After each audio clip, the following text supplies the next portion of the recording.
kuidas leida oma töö. Meil kõigil tuleb teha iga päev valikuid. Kas minna tööle jalgsi või autoga? Kas saada kokku sõpradega? Või teha ära kohustuslik uurimustöö teemal Eesti rabamaastike haruldaste taimede 3 kõige vähem silmatorkavat liiki? Kas robotid võtavad mu töö üle ja pean otsima uue töökoha? Kas minna edasi õppima, välismaale õnne otsima või hoopis tööle? Mõned valikud ja küsimused on raskemad kui teised. Õnneks ei ole sa üksi.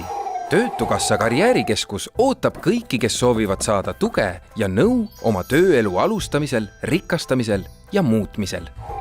Mis on karjäärikeskus ja mida seal tehakse?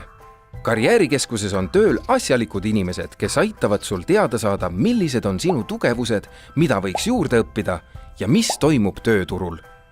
Mida veel? Paneme kokku sinu isikliku karjääriplaani ja räägime, kuidas seda ellu viia. Mängime läbi tööle kandideerimise, vaatame üle kandideerimiseks vajalikud paberid, räägime, mida ja kus saab juurde õppida ning milline võiks olla sinu tulevik. Ja kui sa elad kaugel, siis ära muretse. Karjäärinõustamine võib toimuda ka Skype'i, telefoni ja e-kirja teel.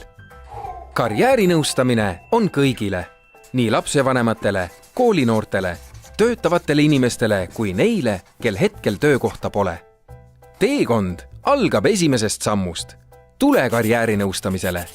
Loe lähemalt www.minukarjäär.ee